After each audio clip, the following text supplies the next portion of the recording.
And here we go. Okay, bali-balita muna tayo ngayon. Ito.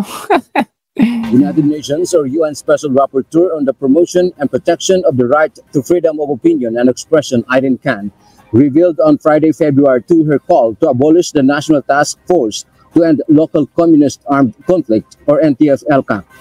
This is the anti-insurgency agency of the government created through Executive Order No. 70 by former President Rodrigo Duterte. Khan emphasized that it is already outdated and not applicable to the current political setup in the country. Outdated daw. Hindi daw applicable sa current na administrasyon. Alam nyo naman, talagang hindi talaga applicable sa current administrasyon kasi iba yung style ng current administration ngayon. Iba na yung kinasanib puwersa nila. Kumbaga, yung laban natin dati sa mga insurgency, sa mga rebelde, hindi na ganun ngayon. Kasi nag-pivot na yung administrasyon ngayon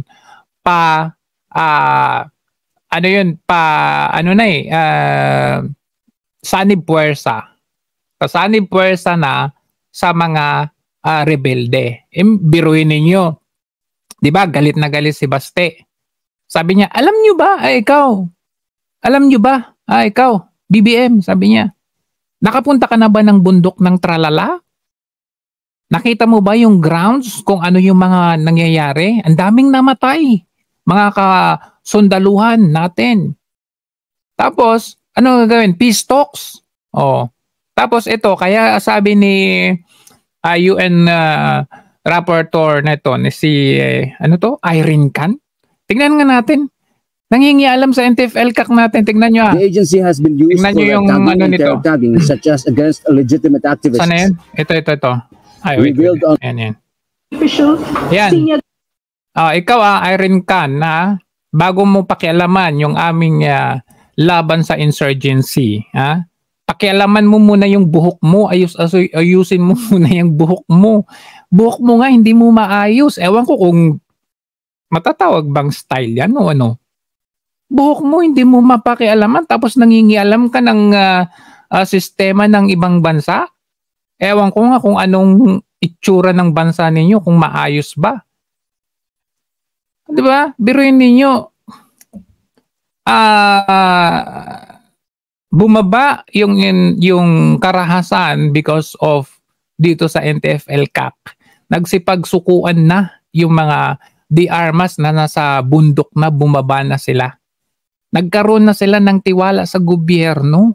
Ang daming sumuko, ang daming nagbalik loob sa gobyerno. At kanilang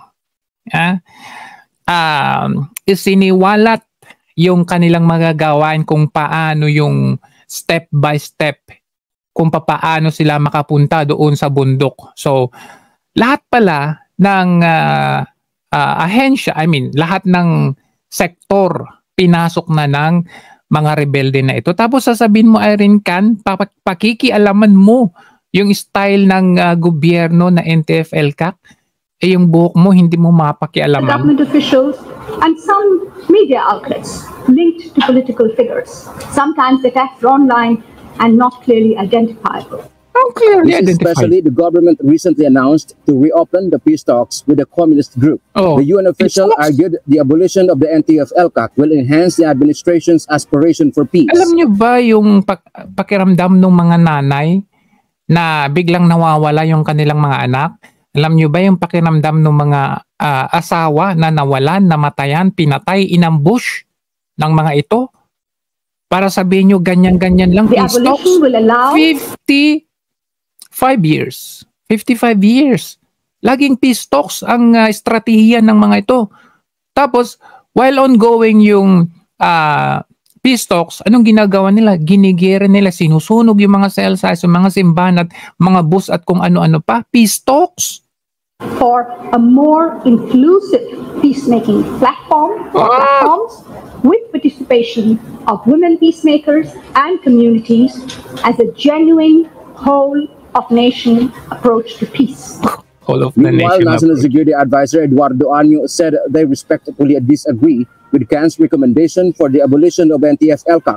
They are allegedly at strategic victory in their campaign against the CPP and PANDF. The turn back from this whole-of-nation approach will be counterproductive and moot or useless because it has been successful for 5 years in breaking the back of the CPP-NP. Very good. Very good. Second nyo, Yes. Dantiamento UNTV. Oh, ito, yan. Pakialamero na hindi na mapakialaman yung kanyang buhok. Oh, next, ito. Nakita nyo naman, may kinasuhan naman si Maharlika. Ng dalawang dating nauwi sa kasuhan ng turingan ngayon ng dalawang dating magkaibigan na parehas noong sinoportahan sa 2022 elections. Narito dating magkaibigan. ang balita ni MJ Mondejar.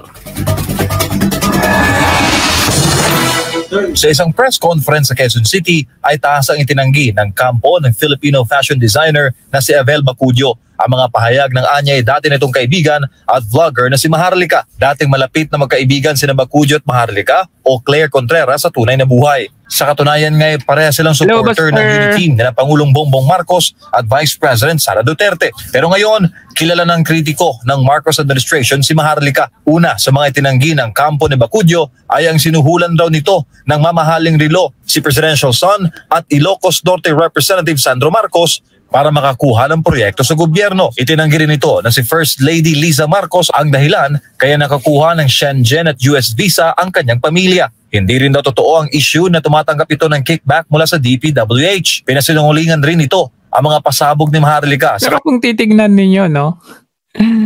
Hindi ko alam kung kailan ito, kung kailan ba yung sinabi ni Maharlika. I don't know what's the timeline. Pero 'di ba maalala ninyo yung lumabas na intel na nagkaroon na daw ng budget para sa mga vloggers at mga tao na pababagsakin daw tayo na mga anti-admin, ano? So kung titignan ninyo, what a coincidence?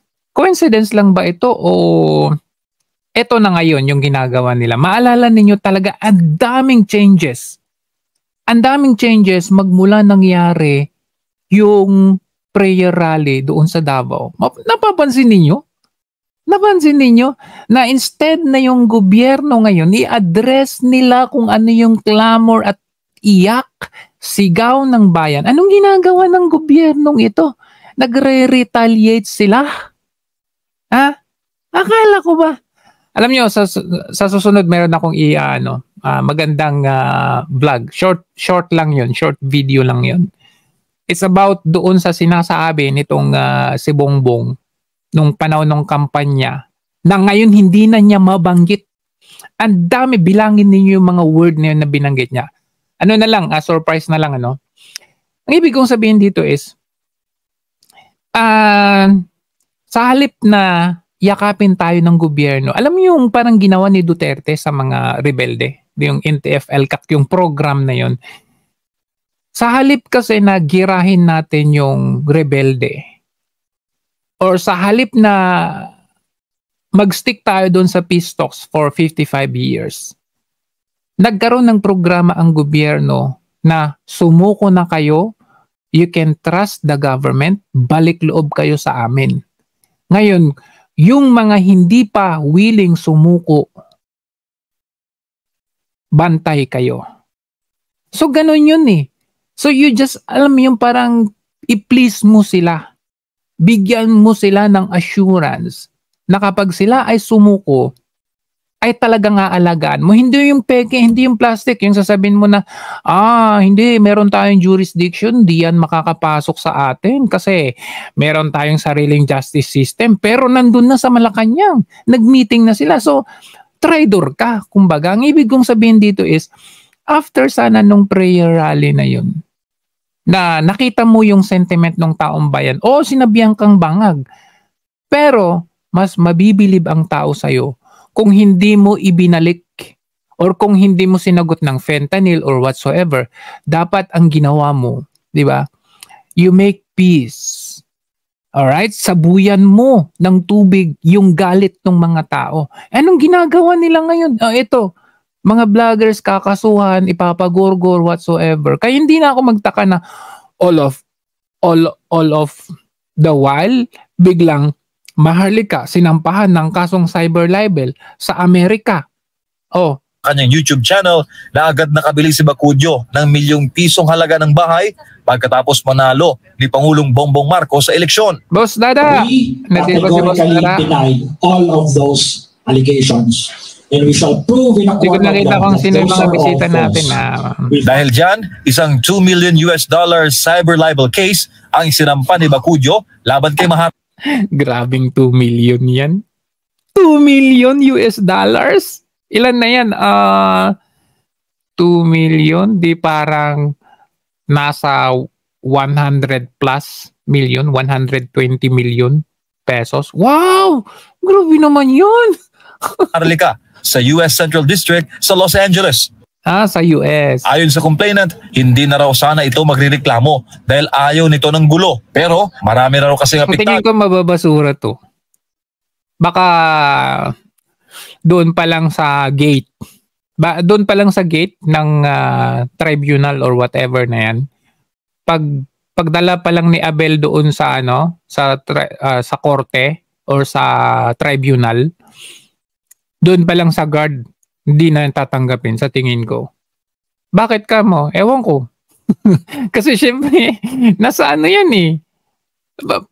Paano yan? I believe, kasi nasa US eh. Nasa Pinas yung mga evidence or jurisdiction, tapos sa US yung nagkasuhan. So parang para sa akin, conflict. Very conflicting yan. Kaya doon pa lang sa guard, ipapatapon na yan. Sa mga banat sa kanya ng vlogger. Siyempre medyo nakakalungkot kasi sabi nga niya BFF. So nakakalungkot pero ako naman sabi nga ng aking pamilya, yung aking sister, yung parang ipagkasal na lang natin. Kaya lang may Ano sabi mo? Ay daw, sabi ni Kaloy, Abuloy. Ayan o, plan budol. Ingat po tayo sa plan budol ha. medyo ngayon may mga naapektuhan tao na hindi dapat kasama dito. Na parang nadadamay sila. Siyempre, of course, the first families na Ayun. Galing sa kanyang bibig. Tingnan natin ha. naapektuhan tao na Nadadamay. hindi dapat kasama dito. Na parang nadadamay sila. Siyempre, of course, the first families nadadamay. Nanindigan naman si Family galing sa kanyang bibig. Kaya walang ibang pumundo dyan para kasuhan si Maharlika. Kundi yun mismo si Maharlika. Si Lisa. Bacudio na kliyente niya lang sa mga damit ang first family. At hanggang Kliyente sa damit. Kaya pala ganyan parang kurtina yung mga damit ni ni First Lady Lisa Marcos. Kaya parang hindi ko maintindihan kung ano ba to, kurtina ba to o sapin ng mesa. Ay. doon lamang ang kanilang Hindi ko ugnayan. masisi. Ayon naman sa US-based Filipino lawyer na si Ernedo Valera, decriminalize ang cyber libel sa US. Decriminalize? Wow, naman. It is purely a civil matter. It is not a criminal matter. Kasi pag nilitis yung libel na yan, lalabas yan. Titignan talaga ano yung intention, ano yung motibo, ano yung malalim na dahilan. Wala. Mahina. Masyadong mahina. Hindi sa nagmamagaling ako. May nagsabi nagmamagaling daw ako. Talagang mahina. Ito nga, sinabi mismo nito. Ewan ko sino ba yan nagsabi na yan. Saka decriminalize. Ano yun? Decriminalize yung kaso. Tapos yung hinihingi mong danyos, $2 million US.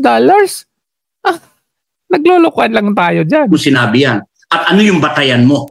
So, papasok ka ngayon sa evidence. So, Inisyuhan naman ng summon si Maharlika mula na maisampa ang kaso noong January 24. Sa ngayon, wala pang sagot si Maharlika sa kaso.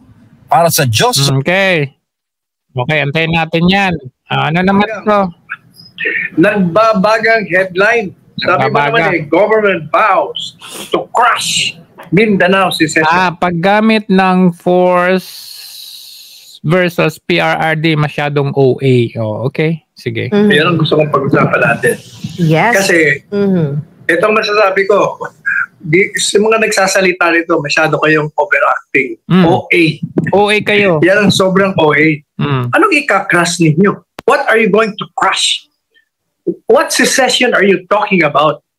The secession that is being articulated by the former president is just an idea. Yun, tama. It's just an idea. Wala pong force doon.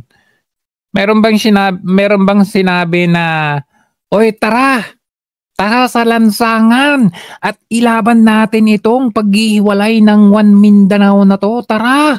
Walang ganoon. Anong sabi ni Pantalyon? Sabi niya, maglilibot siya para ipaliwanag.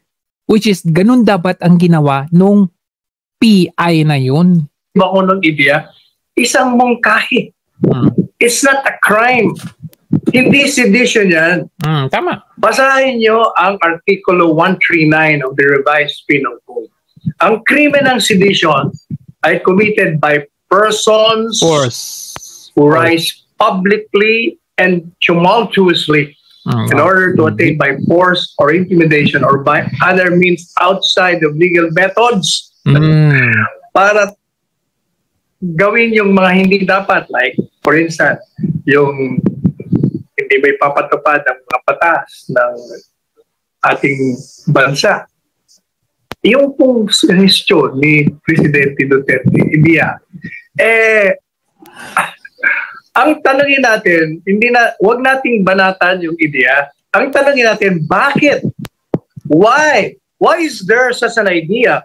Why is there an intention? Yun yung point doon yung sinasabi natin. Even yung kakasuhan yung mga vloggers, kakasuhan si PRRD for secession, dapat alamin nila kung bakit ganun yung sinabi ni PRRD.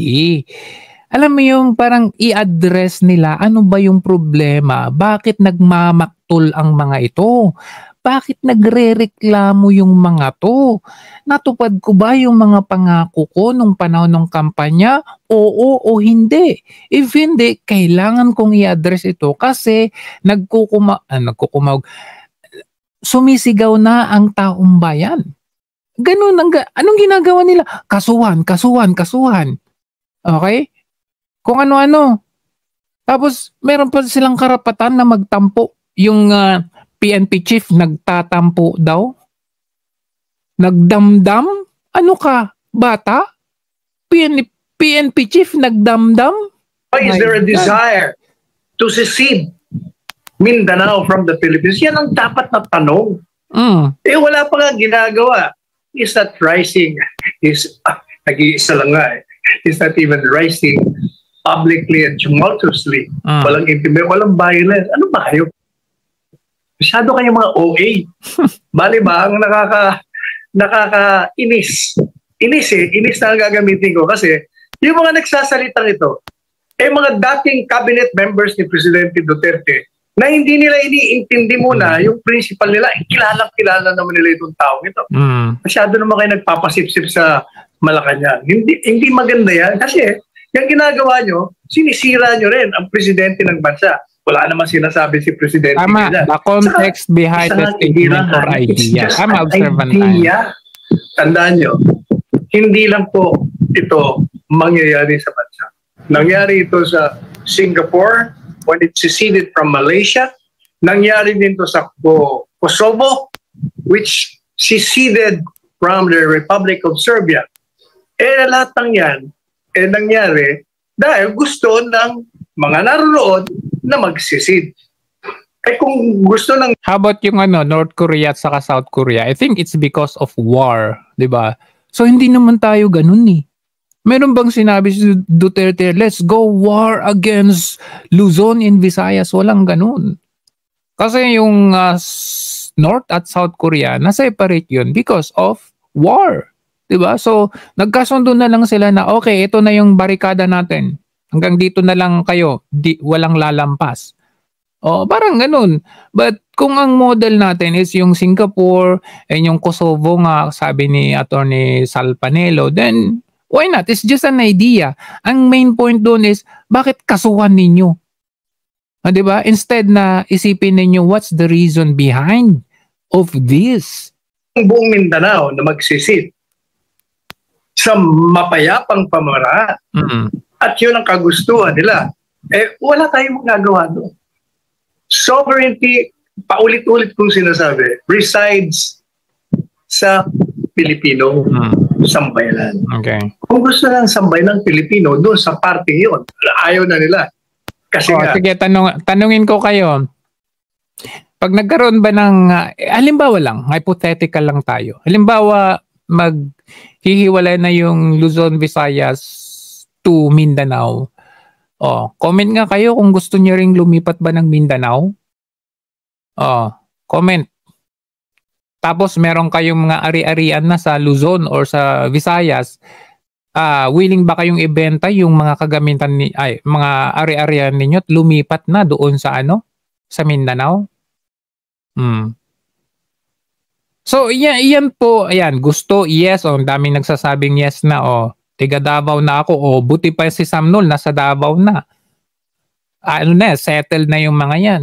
Pero ang question ko, when we say Mindanao, kasama na yung mga Muslim part. So willing ba kayo? 'Di ba? Like Sulu. Nako. Alam niyo naman, sa Sulu. Meron tayong kalaban doon.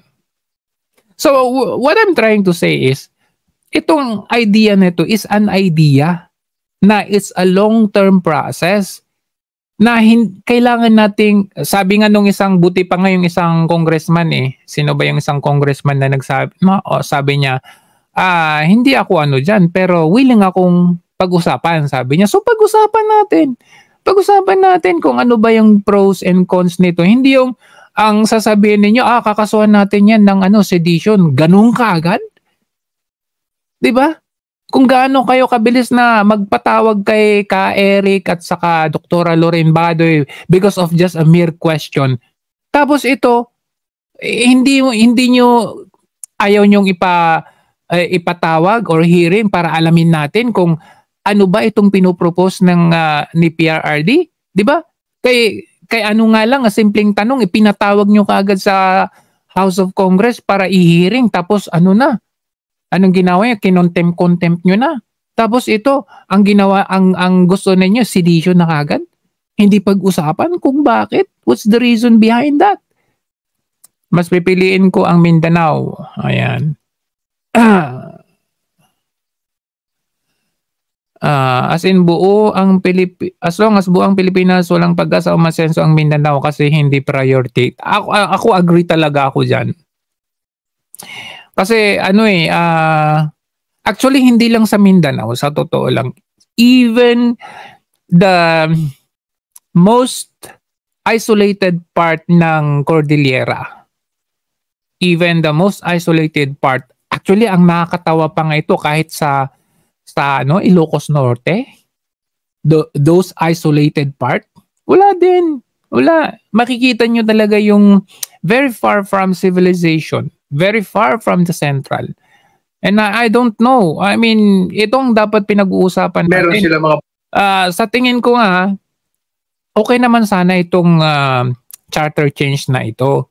At okay rin sana yung People's Initiative.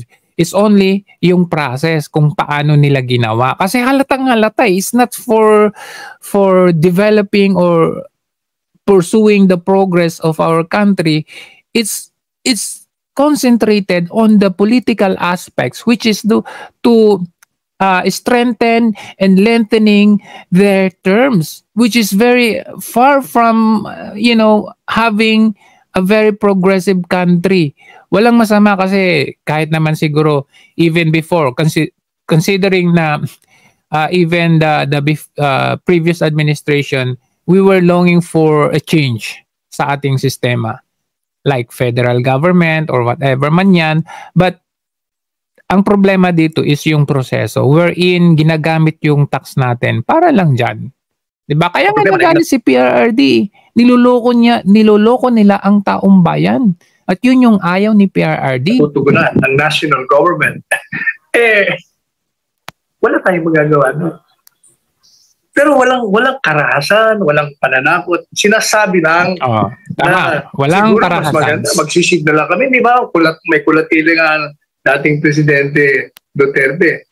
Kung yan ang gusto nyo sa Luzon at Visayas, puro kalokohan kayo, kabulustagan. Tapos kami dito sa Mindanao, matagal ng panahon, natatandaan nyo, the reason why Ruben Canoy 40 years ago floated that idea because nga hindi pinapansin ng Mindanao. Underdeveloped ang Mindanao. Lahat ng presidenteng dumaan. Pati nga si Presidente Duterte, dahil naman sa kanyang pagka-delikadesa, ayaw niya namang unahin ang Mindanao. O mag-iba naman ang dahilan niya. Delikadesa yun kasi nga syempre taga-ano siya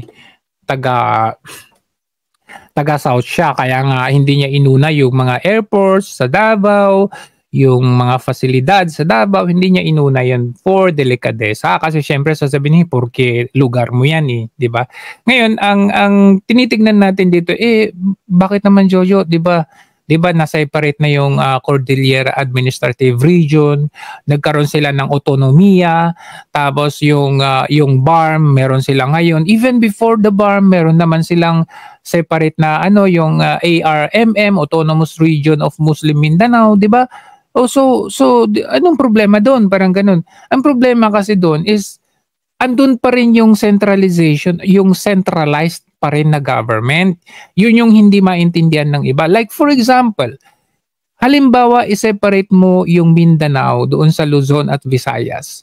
Of course, merong leader sa Mindanao. Ibig sabihin yan, magkakaroon na ng presidente sa Mindanao. At magkakaroon ng ibang presidente sa Luzon at Visayas. I don't know how you will name Luzon and Visayas, Luzvin or whatever. Pero it's a two separate countries na already. Ibig sabihin, dahil na segregate na yung Mindanao, which is dati, halimbawa, nung dati Luzon at Visayas, nung isa pa lang, halimbawa may ayuda, nakarating na sa Luzon, tapos sa Visayas nakarating na, okay, busog na yung Luzon, busog na yung Visayas, pero yung Mindanao gutom pa rin kasi malayo. So, one particular aspect to, somehow there's a progress sa buong Mindanao. Sabi nila maliit na nga yung Pilipinas, hahatin pa. Yun na ang problema maliit na nga ang Pilipinas, pero bakit nagugutom yung nasa Mindanao? Kung maliit yung Pilipinas, di dapat buong Pilipinas busog. So, para mabusog yung Mindanao na laging ginugutom ng Central Luzon at Visayas, separate mo yon.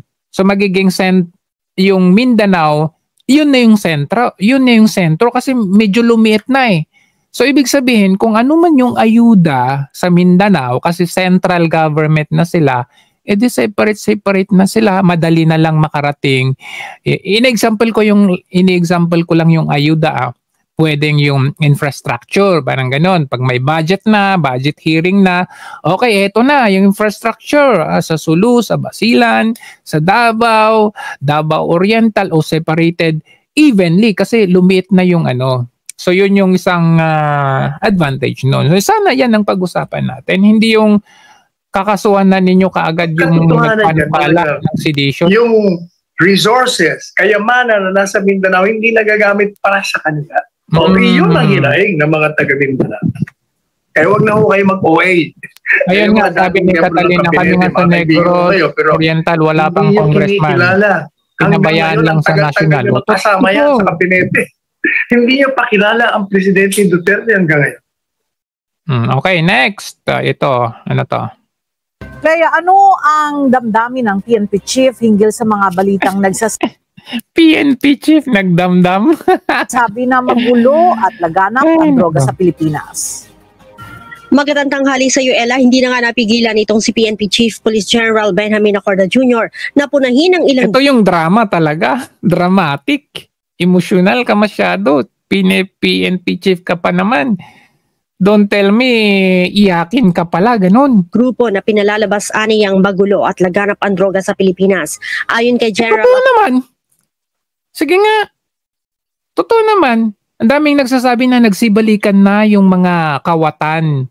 Nagsisibalikan na yung talamak na yung gahasa, yung saksakan, yung patayan, kasi nagsibalikan na yung mga dating nagtatago nung panahon ni Duterte, o nagtatago or nagbago na. Ngayon nagsibalikan na sila kasi malaya na sila. So instead na magdamdam ka or mag-iiyak-iyak or iyakin ka dyan, PNP chief, anong gawin mo?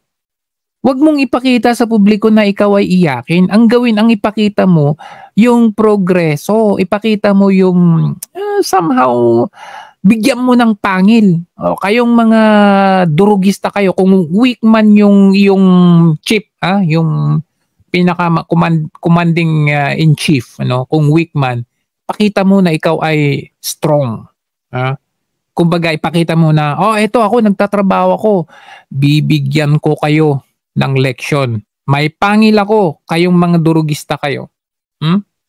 If you destroy my country, kumbaga, gayahin mo si Duterte.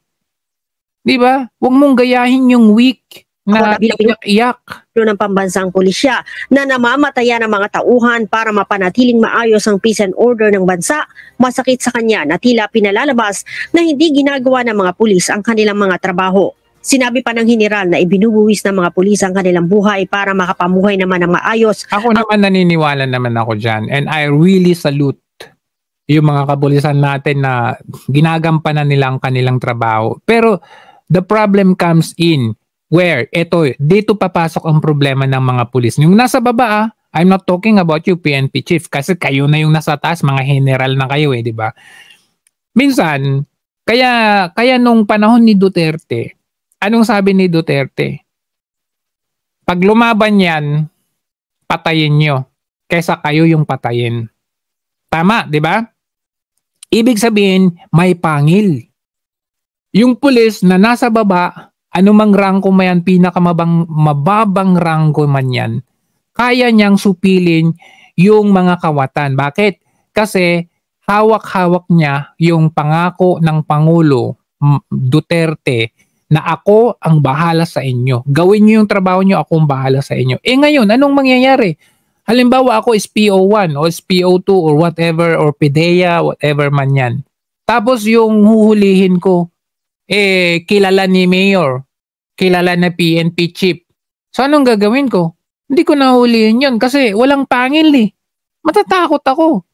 So kahit nalalaban man yan, halimbawa yung tauhan ni Mayor yan, nagkaroon ng enkwentro, nagkaroon ng bypass operation, nandun kami, nagbabakbakan na kami. Hindi na. Bakit ko papatayin yun? Bataan ni Mayor yun So ikaw na lang hayaan mo lang na barilin ka na lang. I mean, I'm just kidding, but what I'm trying to say is, hindi na lalaban yung mga to.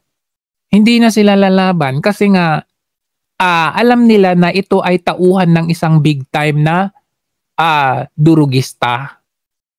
Ganun yun. Kaya nga, yung minsan yung iba, na sasakripisyo yung kanilang buhay, kasalanan ba namin yun? Kasalanan ng inyong mga higher-ups, yung inyong mga general. Ang ating mga kababayan, kaya't hindi aniya patas na maglabas ng mga negatibong balita na wala namang katotohanan. Aniya, kung titingnan ng datos, mababa ang krimen na nangyari sa bansa noong nakaraang buwan kumpara sa kaparehong buwan noong isang taon. Datos lang yan. Pwede niyo namang kung PCSO nga, pwede nga nilang i-manipula na ito yung mananalo, ito yung mananalo. Na manipula nga nila gamit yung system. Diba? Ano ba yung system na Ay nako, nahuli na nga nila yan sa Senate hearing. Ano bang ginawa ni Tulfo dyan? Kung yung PCSO nga manipula nila kung ilan yung mananalo, aabot ng 400 plus yung 433 yung mananalo, ilang 1.2 billion yung winning prize. So kung yan nga kaya nilang i-manipula, yung database pa kaya ngayon, kaya maniniwala kayo doon sa lumabas na mga top 10 na gabinete daw ni PBBM at number 1 doon si Abalos. What? Tapos number 5 si Rimulya. What? Absent? Number 5? Ano tulukuhan? Naglalabas kayo ng mga ganyang database? Totoo ba yan o hindi? Paano kami maniniwala? Sige nga. Nahirang din ani ang Pilipinas bilang ikatlo sa pinakaligtas na bansa sa Southeast Asia. Hindi niya aniya alam kung ano ang motibo ng ilang grupo na tila sinisiraan ng bansa na tiyak aniya makaaapekto sa ekonomiya ng Pilipinas. Alam nyo, hindi po kami ang sumisira sa bansa. Kami po ay namumuna ng isang kasiraan or sirang bansa. Ang dapat ninyong gagawin, hindi yung iyakin kayo dyan, kundi ayusin ninyo. Ano sasabihin? Kasi sinisira daw natin yung bansa. Kayo yung sumisira tapos ibubuntong nyo sa amin? Paano namin sisirain yung bansa? Wala kaming kakayang sirain yung bansa. Kung nagsasalita man kami dito, kung may mga sinasabi kami, ito po ay pangungwestiyon at pamumuna. We are the check and balance kasi wala na yung mga mainstream media. Hindi na sila yung mga dilawan, check and balance, your ass. Wala na yung ganun. Kasi dati sila daw yung mga check and balance, sila daw yung tagapuna. Wala na. Ilan-ilan na lang yung mga natitirang mga dilawan or mga nasa left. Wala na. Kami na yun. Kami na yung mga namumuna ngayon. Hindi namin kailangang sirain yung bansa kasi kayo mismo ang sumisira. Sa kabila nito, Ella, payo ni Chief PNP sa mga pulis, gawin ang maayos ang trabaho at huwag paapekto sa mga negatibong... Yun, gawin ang trabaho at huwag iyakin. Kasi pag ikaw, PNP chief, ang iyong iyakin, baka pati mga tauhan mo magiging iyakin na rin. Dapat maging strong ka para yung tauhan mo maging strong. Huwag kang maging weak. Kasi pag weak ka, magiging weak din yung inyong mga tauhan. Siyempre sasabihin nila, okay lang yan. Si chief nga tulog O di tulog tayo. Parang ganun lang yan pero pag kagaya yung ginagawa ni Isko noon na siya pa yung rumuronda sa mga streets, mahihiya yung kanyang mga tauhan na patulog-tulog, patambay-tambay, mismong mayor nila, nagro-ronda mismo, gabi-gabi hanggang madaling araw, rumuronda. And you can be a good example, you can be a role model para tularan ka. Pero kung umiiyak-iyak ka, nagdadamdam-damdam ka, pati mga tauhan mo magdamdam. Balita. Noong nakaraang linggo nga, Ella, 3 pulis ang namatay at 4 ang nasugatan sa pagsisilbi ng warrant of arrest sa mga miyembro ng Ampuan Criminal Group diyan sa Samar. Ella? Maraming salamat. Okay, ito naman. Mukhang hindi patay. Ito naman, si Castro, pinababaliktad daw yung na-dismiss na nga Ano ba? Atas ang pagkakatingin ng investigative prosecutor sa pagkakatingin niya sa mga facts dito sa ating sa complaint affidavit ni Congresswoman Franz. Biased o hindi patas, ito ang tingin ng kampo ni ACT Chairs Party List Representative Franz Castro sa piskal na nagpawa ng bisa sa reklamong grave threats. Bakit di ka lumapit kay Tamba? Nagpatulong ka dun, di ba tropa kayo? Ano nangyari? Ng mambabatas laban kay dating Pangulong Rodrigo Duterte. Ayon sa abogado ni Representative Castro, hindi tinignan o pinag-aralan ng piskal ang facts o ebidensya na kanilang iprenisenta. Sa halip mas lapitan mo si Boying.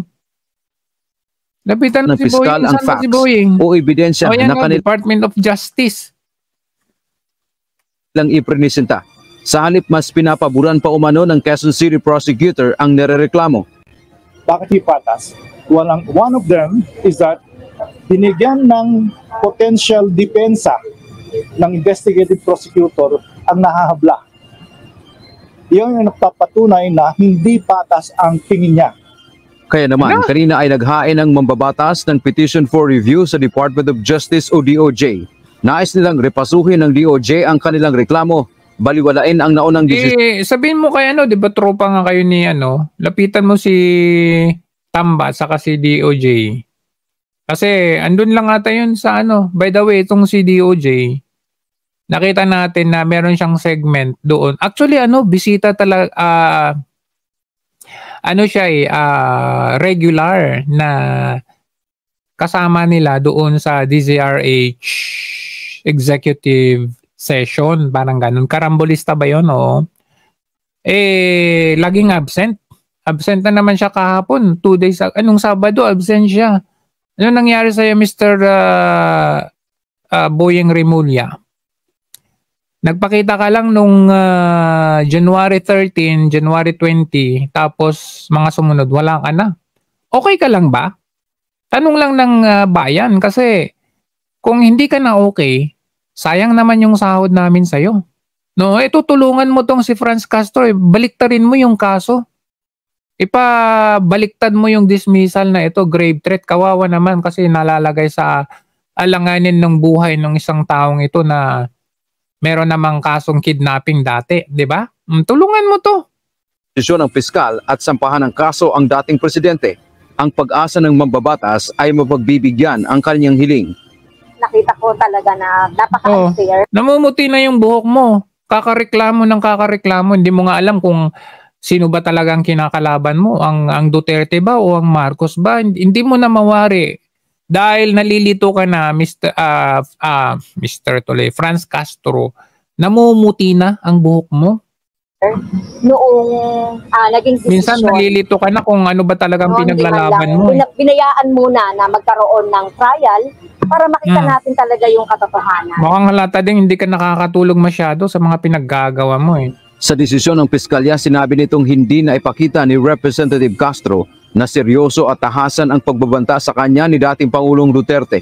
Ginawa rin umano ng dating presidente ang umano'y mga pagbabanta bunsod ng emosyon sa kasagsagan ng issue ng confidential fund at napabalitang impeachment laban sa anak ng dating Pangulo na si Vice President Sara Duterte.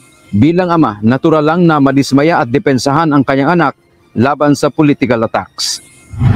Nagugat ang mga reklamo ni Castro sa umano'y pagbabanta sa kanya ng dating Pangulo sa programa nito sa SMNI. Mabuti naman sinabi mong umano. Ay nagikan sa masa para sa masa na sinuspindi na ng MTRCB. Dante Amento, UNTV, News and Rescue.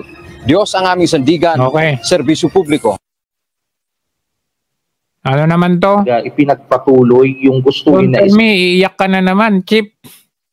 Separate ang Mindanao to okay, sabi ni Chip, chaos likely if Mindanao separates but no worries for now. Yes, and Luzon, sir. Sinabi mo pwedeng magkagulo pag gagawin yun. But as of now, I don't see anything na reason for us to worry about this separation. Kasi naman pala eh. Bakit mayroong kasuhan?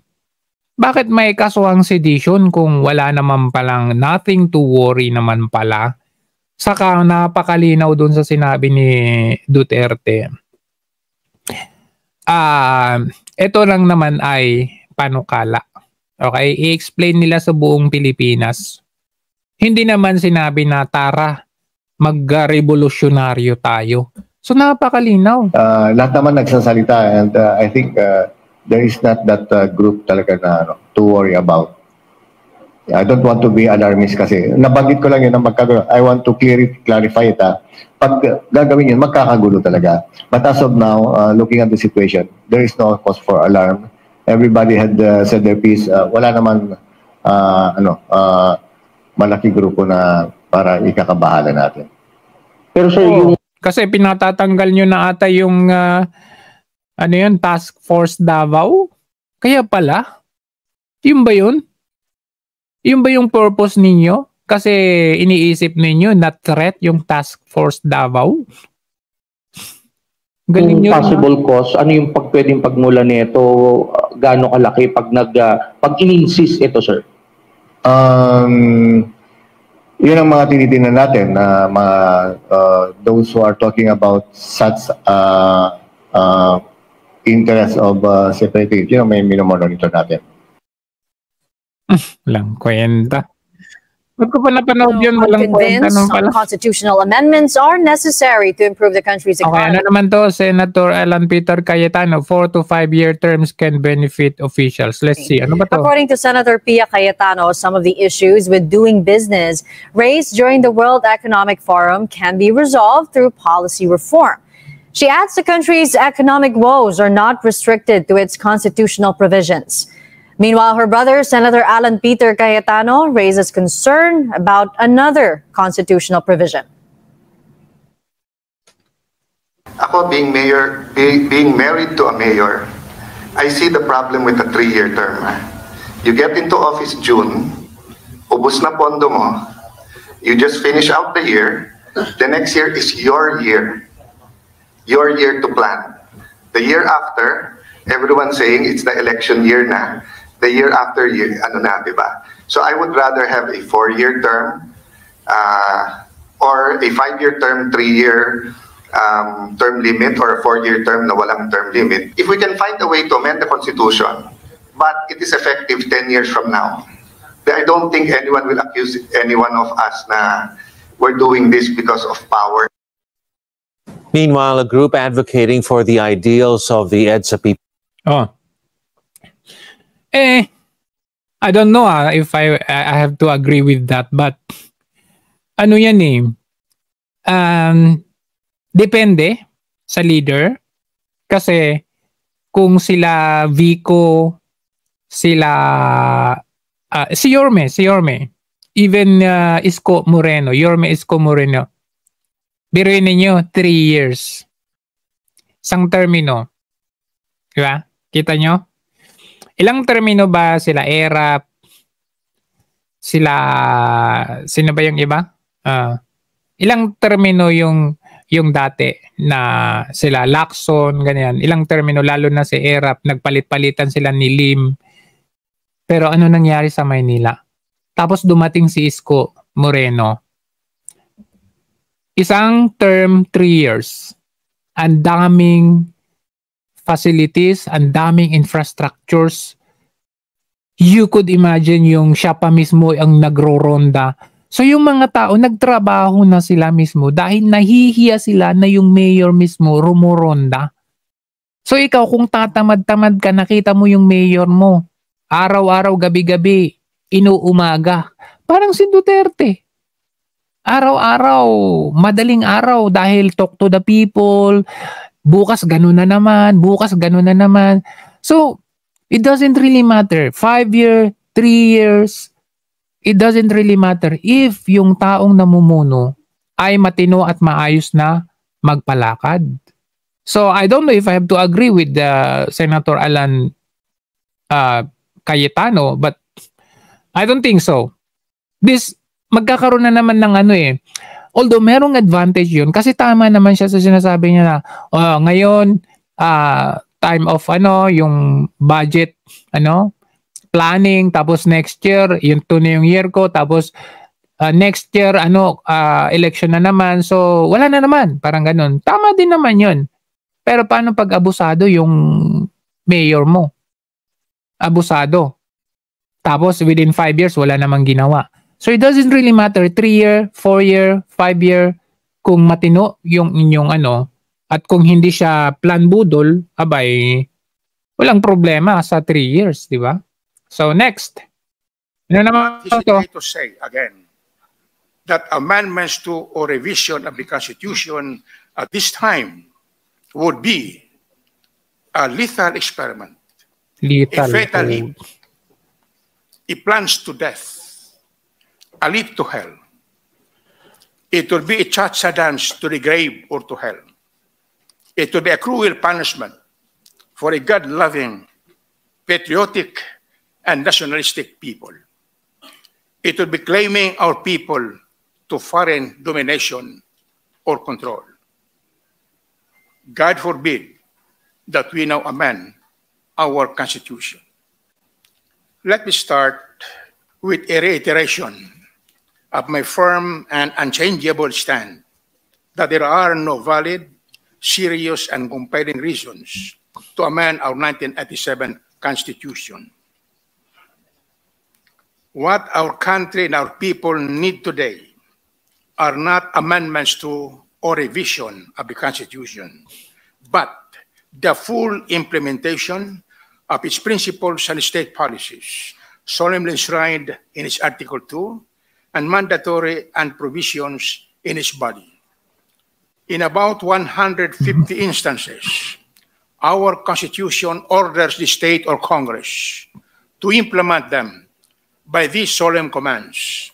Congress shall give highest priority to, the state shall, Congress shall, as provided by law, as established by law, or in accordance with law. However, either intentionally and with evident bad faith, or incompetence, or neglect of duty on the part of our concerned government officials, the state or Congress have not fully and meaningfully complied with these constitutional commands and mandates. Hence, a vast majority of the provisions, especially on social justice, on economic development, on abolition of political dynasties, among many others, have remained unimplemented to the great prejudice of our people. Okay. Masasabi ko yan, mahaba kasi ito no? Ako masasabi ko dito, no? Una, yung pag-amend ng charter change, ano yan depende pa rin yan sa sitwasyon. Depende rin sa timing kung sino yung mga namumuno, kung sino yung, like for example, kahit nga sabihin natin yung separation ng One Mindanao, kahit hindi naman ibig sabihin na kapag sineparate na ito kukompare ko lang yung charter change saka yung separate or secession even yung secession depende pa rin yun na kahit sabihin natin hindi naman ibig sabihin pag nag-separate na yung Mindanao sa Luzon, Visayas magpo-progress na kaagad yung Mindanao, hindi yun depende pa rin yun dun sa mga tao. Depende pa rin yun sa mamumuno. And the same goes with charter change. Diba? Kahit sabihin na natin, nagkakaroon tayo or magkaroon tayo ng charter change ngayon, pero yung nagpapanukala ngayon ay si Duterte. Palitan natin yung gobyerno. Hypothetical ulit tayo. Halimbawa si Duterte ang yung nagpanukala ng charter change ngayon, tapos People's Initiative. Pero walang bayaran. Walang bilihan, walang ginagamit yung ayuda o AX. I don't think na ayaw ng taong bayan yan. I mean, yung proseso at pagiging sensero na hindi ito dahil sa political gain mo or interest mo, I think it would prosper. I do believe na ganun. Kaya nga nagtataka ako It doesn't really matter kung ano ba, People's Initiative, con man yan or con-as man yan or whatever, doesn't really matter. In fact, even kung babalikan natin yung panahon ni Duterte na ang pinapanukala ay federal system. Diba? Taong bayan mismo ang may gusto nun. Bakit nung panahon na yun, itong mga dilawan, itong mga nasa makakaliwa or itong mga House of Congress na nagsanib-sanib versus sila na gusto nilang tanggalin yung mga senador at tayo sa picture para sila na yung mag-pursue ng People's Initiative. Gustong-gusto nilang gawin ito. Tapos, in the name of provision daw para magkaroon tayo ng progress sa ating bansa. Bakit nung panahon ni Duterte wherein mas maganda, I really do believe na mas maganda yung federal system. Sabi ni Hilario Davide, para para may address yung political dynasty. O federal system, pwede mong ma-address yung political dynasty dyan. Halimbawa na lang sa pagiging president. O tignan nyo, naging president si Donald Trump 4 years. Pagkatapos nun, wala na. The next year, natalo siya. Ngayon, tatakbo ulit. But tumakbo ba ang anak ni Donald Trump? Tumakbo ba yung, alam yun, ibig kong sabihin, federal system ng Amerika, but yung political dynasty na-address because of that system. Which is, ganun naman ang mangyayari. O pag halimbawa, naging president ka na, 2 terms, pagkatapos nun, wala na. And then, pwede natin i-inject doon yung sa system na yun na hindi pwede yung meron kang family or meron kang immediate family na tatakbo once na ikaw ay naging official na. Yung parang ganun, di ba? So it doesn't really matter regardless kung anong sistema yan, parliamentary, federal, unitary, it doesn't really matter. Depende na lang kung sino yung tao. Yun yung yun yung naiisip ko diyan Di ba? Like tayo, for example, tayo nga sa simpleng trabaho. Minsan ayaw nilang tanggapin yung magkapatid kayo. O dahil magkapatid kayo, ayaw nilang tanggapin sa trabaho. Dapat isa lang. Hindi pwede yung may dalawang magka-apelyado or magkapatid. Parang ganun. Kung sa common tao nga nangyayari yan, ginagawa, dapat ganun din sa ating sistema. So, hindi yan point of issue yung mga ganyan. O eto, ano to? Defense Secretary Gibo Teodoro says the Department of National Defense will protect the integrity of the national territory amid calls for a separate Mindanao. In a statement, Teodoro says the DNP will strictly enforce its mandate whether externally or internally. This after former President Rodrigo Duterte claimed that local political forces would regroup in the Davao region to start a movement for Mindanao's independence. The new movement, he said, won't be a bloody one and would be headed by Davao del Norte Representative Pantaleon Alvarez. Presidential Peace Advisor Carlito Galvez Jr., who served as an AFP chief in 2018, said Duterte's call will destabilize the country. National Security Advisor Eduardo Año said Duterte's plan will be met with resolute force. Año served the AFP chief until 2017. With resolute force daw. Yung ang mismong sa West Philippine Sea nga hindi nga nila kayang i-address 'Di ba? Yung bangka na binabangga-bangga na lang kung talaga sila, tapos si Duterte daw with resolute force. 'Di ba? Nakakatawa minsan yung mga to Basta sinasabi lang na baka bombahin tong ano naman to?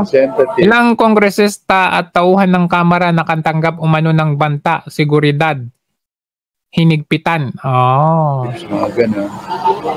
But as I've kami said, kasing buhaya dyan we take all this threat seriously. So kaya we have taken special precaution ngayon. Ilang kongresista at staff ng House of Representatives ang nakatanggap umano ng bantang pambobomba kamakailan, ayon kay House Secretary General Reginald Velasco. Ito ay sa pamamagitan ng mensahe sa kanilang mobile phones. Bukod dito, kapansin-pansin din anya ang pag-aligid ng mga motorsiklo sa paligid ng batasang motorsiklo? Napaka-basic naman yan. Kung motorsiklo may umaali-aligid, anong gagawin nyo? Di paalisin nyo? Okay, i-check ninyo, tapos sasabihin, bomb threat. Bansa. Bunsod nito, inilagay sa doble higpit ngayon ang ipinatutupad na seguridad sa Kamara. They'll be issuing a memo. Mahirap kasi dyan marami kasing mga buhaya at mga ahas kasi dyan. Kaya siguro syempre tayo minsan, pag may mga parang masarap kasi yung karne ng buhaya at ahas. Kaya gustong atakehin at pagkukunin yung mga buhaya dyan, no? O kaya patayin na lang natin pagtatapon yung mga buhaya dyan. Security alert, no? To all the House members, employees, and staff of this institution. It may affect their work because, for instance, we will not allow motorcycles anymore to be parked in front of any building, no? Yun we will designate a special place for them. And then there'll be roving security men, no? Okay na. Okay na yun. Ayoko na makinig sa'yo. Next. Ngayon, di ba po, Mr. President? Ito naman, senators take offense over House resolution. Tingnan nga natin ano to. Ano ba yung term? When I... Member, if my member serves me right, there was no direct assault coming from the Senate and not understand ito kasi yan the performance of its legislative and constituent functions. Mr. President, if a leader is embattled or beleaguered in the case of the House of Representatives, it is but normal for the members of the House to express their unwavering support. And if our Senate President here in the Senate is also beleaguered and embattled, we, the members of the Senate, will also express our full support to the leadership of our Senate President. That's normal. But what I cannot understand is the phrase intense assault coming from the Senate. I've been a defender of this institution for more than a decade, and I love this institution. But what I cannot accept is that the title of the resolution is there, intense assault. May you please enlighten... Inaakusahan daw ng House or Kongreso yung mga senador na nag-intense assault daw sila. Yun yung ikinaiiyak naman ng senador. With the definition of intense assault, Mr. President, because as far as I know, as far as I can remember, meron din po kasi sa title ng kanilang resolution. I think the purpose of the resolution of the House, which was passed, I think today. Yes, today, I understand this today. afternoon, is to express their support to their speaker. Okay. That's normal. Congratulations to the speaker. That's why he is the speaker and he will remain to be the speaker. Pero bakit kasi meron pa po silang allegations that they are doing this? They are reiterating the support for the speaker because they are facing intense assault from the Senate, so from us. Tapos in violation of the principle of interparliamentary courtesy and undue interference in the performance of its legislative and constituent function. So, as I understand the title, dalawa pong accusations sa Senado is tatlo. Lagyan na natin tatlo. There's an intense assault coming from us and then we are violating interparliamentary courtesy. And we are unduly interfering in their performance of legislative and constituent functions. Masarap po sana hindi na ito patulan pero nasa title pa eh. So that means they really believe this, Mr. President. So I do not know what the House is after. Napakalinaw. Bakit hindi nyo alam? Sa totoo lang, traidor na yan. Kasi sa totoo lang, ang nasa likod talaga naman yan, walang iba yung kundi yung president. Walang iba, hindi yan gagalaw si Tamba. Hindi yan gagalaw si Tamba na siya lang. O kaya si, si president saka si Lisa, yung nasa likod niyan. Hindi ba kayo nakakahalata? Di ba? Noong sinabi na, sige, kayo no mo na maghawak. Pag-usapan yung economic provisions. Habang pinag-uusapan yung economic provisions, anong ginagawa nila? Kumakalap na sila ng kanilang pirma through ayuda or AIX. Tapos meron pa silang target date which is January 14 ba yun na makukumpleto. Malapit na sana silang makakumpleto ng pirma eh. Abuti na lang naagapan natin. Di ba kasi kung hindi, wala na. Tanggal na kayo. Senado, wala na kayo. Mawawala na kayo sa picture. Hanggang hindi, alam niyo, magsasalita na kayo. Huwag na kayong parang, yung parang nag-ano pa kayo, nag-hold on pa kayo. Malinaw naman na sila yung nag-umpisa itong war na ito. House versus the Senate. Sila yung nasa mas lower house pero gusto nila sila yung mas mataas sa inyo. Kasi 24 lang kayo eh. Diba? Gusto nila na separate vote. Kasi 24 lang kayo, kumbaga minamaliit na kayo. So, I think ito na yung kung i-connect natin ito doon sa sinabi ni Attorney Harry Roque. Asan na yung sinabi ni Attorney Harry Roque? Ito, tignan natin Ito. Salamat sa tanong na yan kasi ang palaging sinasabi ni PBBM, hindi siya natin kasi alam ko napanood nyo na to tulungan sa ay nako, hindi ko kahawig pero mas malaki sa akin. Oh my gosh, may kahawig. Pinkish. May halo ba? Oh my gosh, hindi ka makapagtagalog ng diretso, Miss Lang. Oh my gosh, sino yan? Oh my goodness, kinikilalang liderato, leader ng isang kapulungan. Sino kaya ito? Kamukha niya si Tamba. Ano ba yung mukhang kapre na tinatawag dito sa Mindanao? Hindi ko na alam kung anong tawag doon dahil hindi ako Bisaya. Doon ba siya sa lugar na may nagsabi na I shall return? Ay, nako. Ba yun? Oh my gosh, ang sinasabi niya, I shall be Vice President. Oh my goodness. Yun. Di ba sinabi ko na sa inyo, tinakil ko na yung rules of succession. Sige, tuloy muna natin kasi may sinabi dito si Just return, but he shall be Vice President. Ang hangad niya talaga mas mataas sa posisyon na hindi siya hinahalal. Ay, patay na. Ano ba yan? Bolang Kristal, ayaw ko na sa'yo.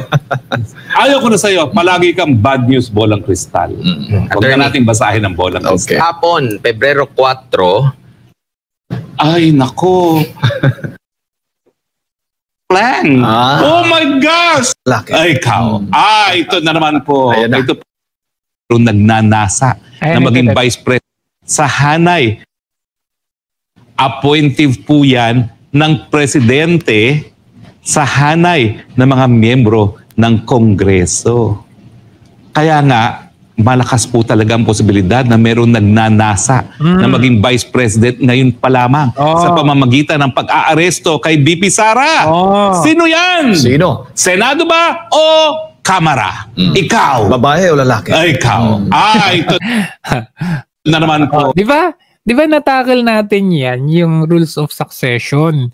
Kaya part of this ginagawa nilang PI nito, connected din doon sa ICC. Kaya nga kahit sinasabi ilang libong sasabihin ni Marcos na hindi natin ba papasukin natin yan, we are not going to cooperate. Yes, we are going to cooperate.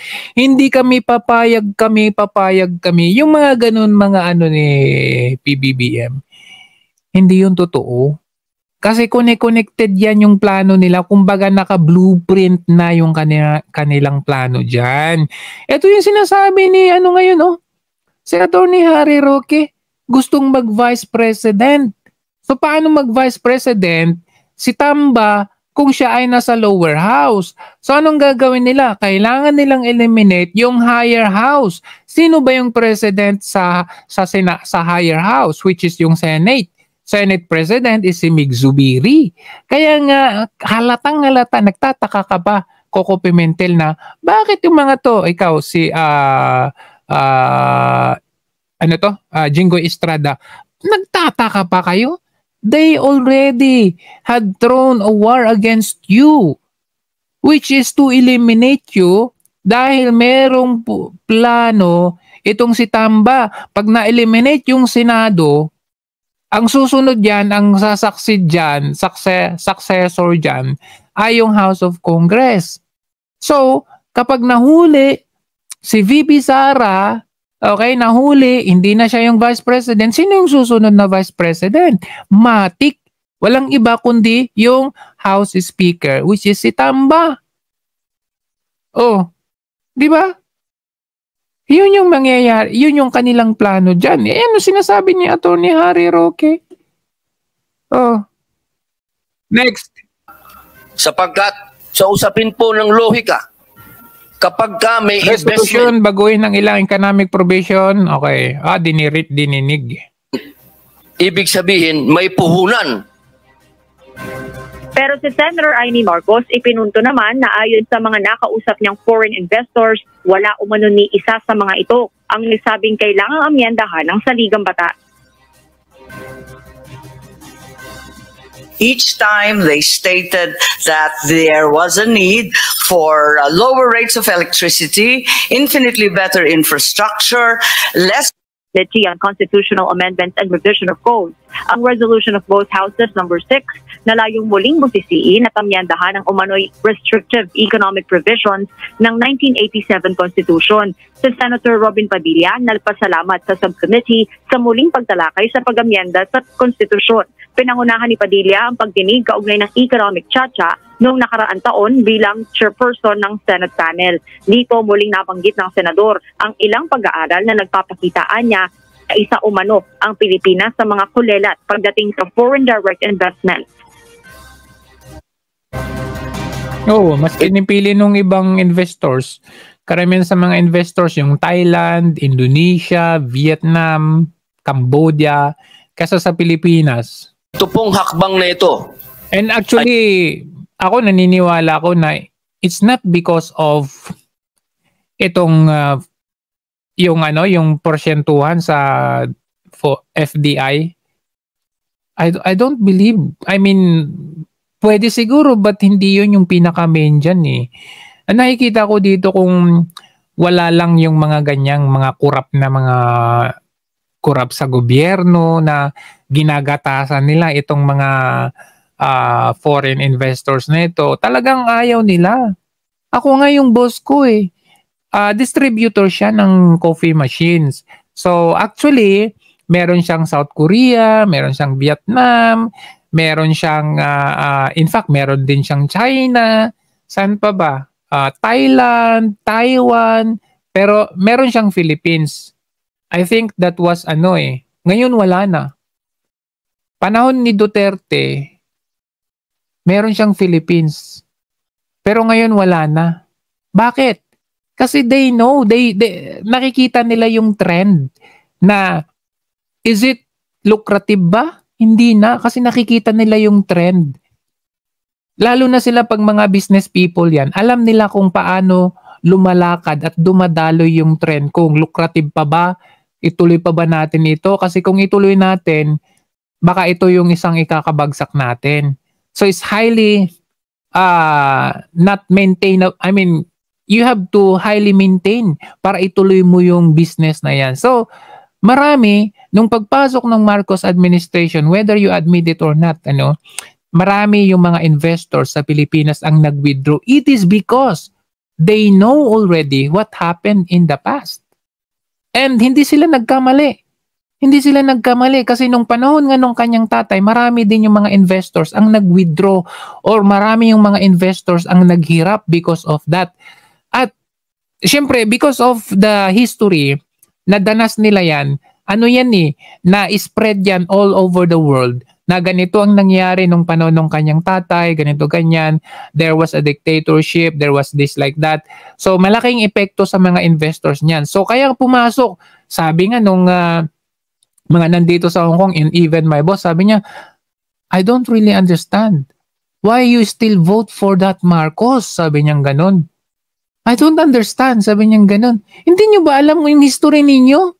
Parang, hindi ba niya alam yung mga nangyari? Parang ganun siya. So ako nahihiya ako, parang, Pilipino ako, hindi ko alam. Tapos sila, sinasabi nilang ganito. Kumbaga, spread all over the world kung ano yung nangyari before. So pagpasok ng Marcos administration, marami sa mga foreign investors ang nag-withdraw. At hindi sila nagkamali sa pag-withdraw. Kasi tama nga naman, kung problema nung panahon ng martial law, mas problema ngayon kasi martial law 4.0 pa ngayon, hindi lang 2.0. Doble-doble pa ngayon kasi halos, alam nyo na, di ba? So, hindi yun ang issue dito kung ano yung pinag-uusapan natin.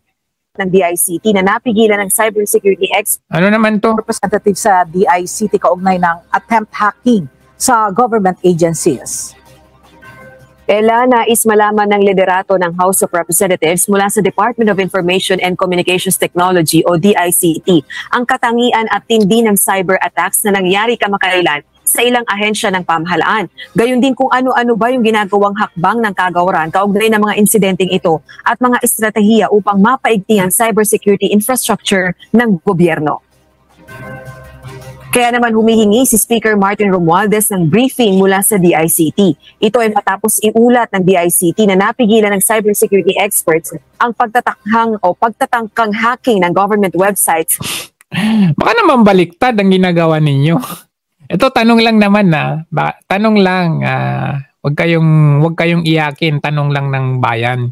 Baka naman baliktad yung ginagawa ninyo. Baka naman humihingi ka ng briefing or from the DICT para i-hack ninyo or pigilin ninyo or i-bring down ninyo itong mga vloggers or yung mga websites or mga social media platform ng mga umaatake sa inyo, yung mga nangungwestiyon at namumuna sa inyo. Baka ganun naman ang ginagawa ninyo. Ito katanungan lang naman, Kasi House Speaker nangingialam sa DICT.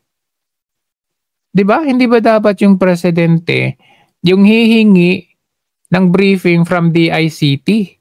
Anong function? House Speaker ka eh. Hindi ka naman president. So, nakapagtataka na gano'n. Para sa akin, that's a political issue. Ano naman ito? PNP Chief Acorda may paalala sa mga pulis kaugnay sa kontrobersyal na PI. Tingnan natin ito. Dapat ang kapulisan, we will limit our actions and decisions solely to the in upholding the rule of law. Hindi maaaring panghimasukan ng mga pulis ang isyu ng People's Initiative para baguhin ang saligang batas. Ayon kay Philippine National Police Chief, Police General Benjamin Acorda Jr., hindi makikisali sa politika ang PNP, maliban na lamang kung may nakikitang paglabag sa batas o krimen dito. Ang reaksyon ni Chief PNP ay bunsod ng napabalitang utos ni Marikina Mayor Marcy Teodoro sa mga pulis na arestuhin ang makikitang bumibili ng pirma para sa People's Initiative. Lang niya pala itong si Chip, ano? Kaya ka naman pala iyakin kasi kinokontra mo yung utos nitong mayor ng Marikina sa kanyang kapulisan. Of course, nasasakupan niya yun eh. Kung ano yung utos niya sa mga kapulisan ng Marikina, dapat sundin nila. Anong sinabi niya? 'Di ba? Anong sinabi niya?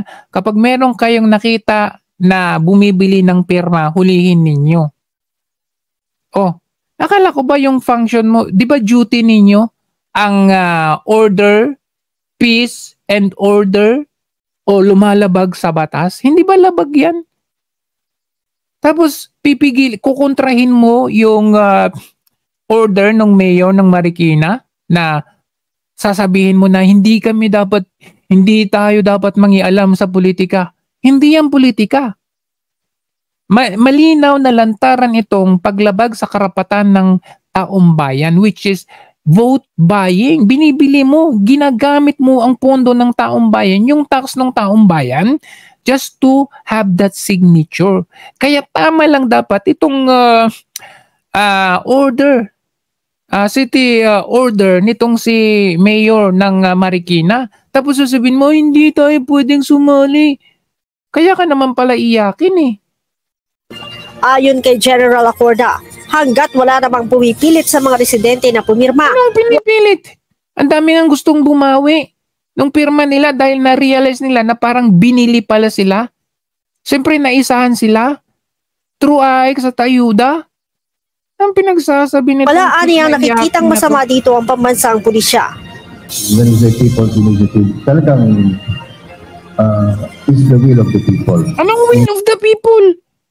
Di ba nga nagkaroon sa Senate hearing nga, huling-huli nga, like yung PBI party list, huling-huli na sila pa yung nasa likod pala nito. Ha? Huling-huli na nasa likod nito yung House Speaker. Tapos sasabihin mo, will of the people. Meaning there are no other influences, there are no... Meron ka pang guts na magdamdam? There are no bribery, and there are no other things that might unnecessarily influence the people's will or the people. Parang matawag na people's will. People's will or Tambas will. Oh, tama na yan, Acorda. Ng anak ni Presidential Legal Counsel Juan Ponce Enrile, si dating Communications Secretary Martin Andanar, hinggil sa umano'y pagpupondo sa mga vlogger na kalaban ng administrasyon. Diba binabaliktan na nila ngayon? Itong si Martin na daw yung funded daw siya ng China. Ako. Jr. Sa isang speech ni Katrina Ponce Enrile na siyang administrator at chief executive. Alam mo, kung ako sa'yo, bantayan mo na yung tatay mo na malapit na. Huwag yung kung ano-anong mga ninyo, baka ang karma hagupitin kayo ng mas matindi dyan. Officer ng Cagayan Economic Zone Authority o CEZA, tahasan nitong pinangalanan si Andanar na siya umanong sumusuporta sa mga propagandang ipinapalaganap ng mga anti-Marcos. Ha? Ano ako Hindi naman ako anti-Marcos, but I mean, namumuna ako sa gobyerno sa mga kamalian. Tapos kung binabayaran yung mga vloggers, alangan naman si Sas at Maharlika lang yung babayaran nila. Pero hanggang ngayon wala pa akong natatanggap pa. Parang unfair Sas, Maharlika, uy, kami rin, lumalaban na. Ba't kayo lang yung may bayad?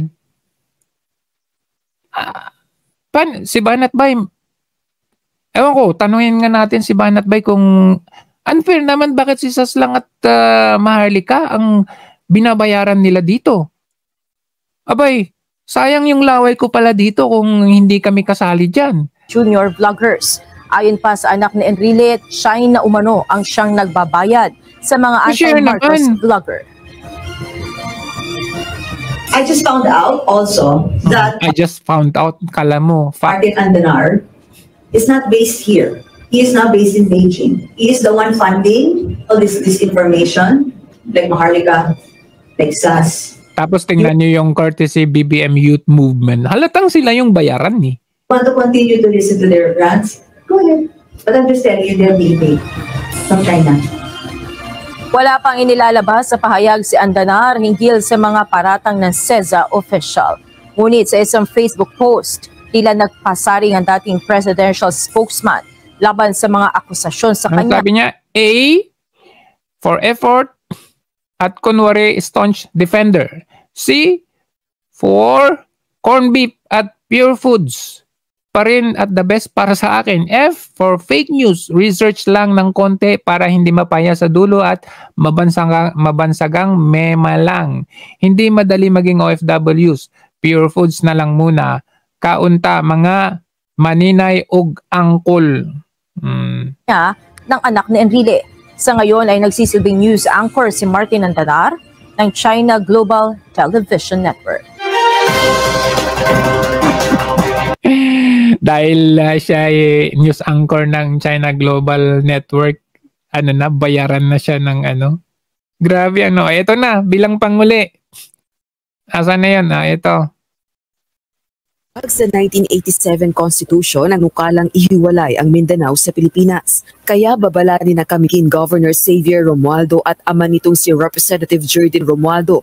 Posibleng mapanagot sa batas, punsod ng sedisyon na dating Pangulong Rodrigo Duterte at Davao del Norte 1st District Representative Pantaleon Alvarez.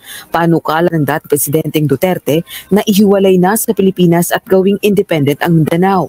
Giit nito dahil ito sa hindi pag-unlad ng Mindanao region sa matagal na panahon sa ilalim ng maraming pangulo. Samantalang si Congressman Alvarez na dating House Speaker ang unang nagtulak para sa paghihiwalay ng Mindanao sa Pilipinas. Sa pahayag ni Governor Romualdo, anuman ang dahilan ni dating Pangulong Duterte sa kanyang mungkahi, mapanganib-an niya ito at para lang sa pansariling interes. Nanawagan naman si Representative Romualdo sa kanyang mga kapwa-kongresista na imbestigahan at kung mapatutunayan ng ebidensya ay simula ng pagpapatalisik sa Kamara, imbestigahan at kung mapatutunayan ng Hermes ba yun? Oh, grabe talagang mga buhaya sa House of Congress, no? Ebidensya ay simula ng pagpapatalisik sa Kamara ni Representative Alvarez dahil sa isinusulong nitong Mindanao. Titibesin nila ulit to. Yung mga lumalaban sa speaker, titibesin nila to, tatanggalin nila. Ethics, ganun. Anya, nababahala ang mga mambabatas at ordinaryong Mindanaoan sa posibleng implikasyon ng separatist movement sa pagkakaisa at katatagan ng bansa. Rosa Licoz. Umaalma lang kasi kayo kasi mawawalan kayo. Mawawalan na kayo ng trabaho kaya kayo umaalma. Ganun lang kasimple yun. So anyway, ayan. Diyan na nagtatapos yung ating balita at update, no? Ay, nako. Sa totoo lang, ang laki talaga ng impact nung ginawa ni Duterte doon sa rally na yun. Naaning sila. Nagkanda aligaga sila nung pagkatapos nung na yan. Like I said, dapat nga ginawa nila nito, ina-address nila kung ano ba talaga, bakit nagkakaganito itong constituent ko? Bakit sila parang nagugutom ba sila? Ano ba nangyari? Di pakainin mo, di ba? Dapat ganun. Anong ginawa? Mas lalo pa niyang ginutom, mas lalo pa nilang pinalayas. So, how can you what do you expect na mangyayari diyan? Talagang gulo. And ang mundo, mga bansa, they are watching us. Nanonood, pinapanood nila, hindi lang ng Pilipinas, pero yung mga iba't ibang bansa. Ano yung rason? Kasi nag-i-scout sila kung saan maganda mag-invest. Alam nyo ba, Southeast Asia na pag-iiwanan na tayo. Yung mga investors, they would rather choose to go Vietnam, Cambodia, Thailand, Taiwan, I know, na yung mga yan, mga South Korea. Dati ng mga direct investors dyan, talagang dyan. But you could imagine, Vietnam, Malaysia, Thailand. Diba, ito yung mga kasabayan natin dati. Ito yung mga, kumbaga, ka-level natin. But look, nasaan na sila ngayon? Napag-iiwanan na tayo. Hayaan na natin yung Japan, South Korea, yung Taiwan, hayaan na natin yung mga yan. Pero itong mga ka-level natin, wala na. Iwanan na tayo. And they are watching us. Nakikita nila kung ano yung nangyayari. Alam nila kung ano yung nangyayari nung kampanya. Yung unity, na ang kampanya ay pagkakaisa, alam nila na anong nangyayari ngayon, merong division. May division na ngayon. Which is, alam nila na ang Marcos at Duterte ay may awayan regardless, kahit sinasabing, hindi okay naman si Sara sa BBM, but they know. Yung sinabihang bangag yung presidente, alam nila na meron ng chaos, may commotion sa bansa natin. So sa tingin mo kung ikaw yung investor, ikaw yung malaking taong investor, mag-i-invest ka pa ba kung merong chaos sa bansang yun? Abay hindi. Maapektuhan yung business mo niyan. Like, for example, instead of addressing the economic provision, ano yung ginagawa nila? Inaaway nila yung Senado dahil doon sa political provision na gusto nilang mangyari. Inaaway nila tayo. Tayo na namumuna, inaaway nila, binibring down, kinakasuhan at kung ano-ano pa. So, there is chaos sa bansa natin dahilan upang itong mga investors atrasado na sila sa atin. Now, anong sisisihin mo?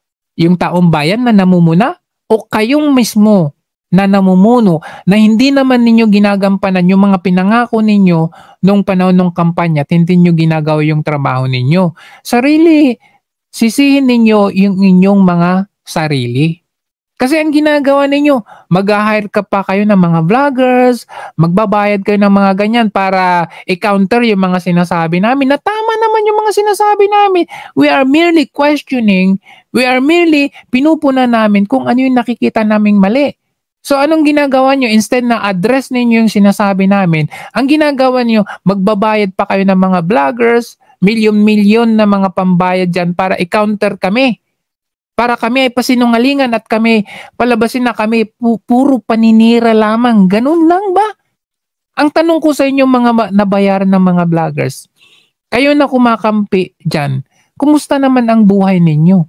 Maaring okay kayo ngayon, but kumusta ang buhay kaya ng ating magiging susunod na henerasyon? Dahil naibenta na ninyo ngayon yan, ano kayang magiging epekto nito pagdating sa susunod, sa mga anak ninyo, sa mga apo ninyo? They would think na, anong ba naman tong bansa natin ngayon? Ano kaya mga ginawa ng mga ninuno natin ngayon? Di ba? Unlike yung freedom na natatamasa natin ngayon, iniisip natin, ang galing ng ating mga ninuno, no? Sila Jose Rizal, Andres Bonifacio, talagang pinaglaban nila, buwis buhay nila para ipaglaban yung ating kalayaan. Eto na yung tinatamasa natin ngayon. Sa inyo, mali, baliktad. Pagdating ng panahon, iisipin nila, bakit ang hirap ko pa rin? Bang klaseng tong bansang to? Ano bang ginawa ng mga ninuno natin? Mga korap din ba sila? Mga buhaya ba sila? Di ba? Ganun eh.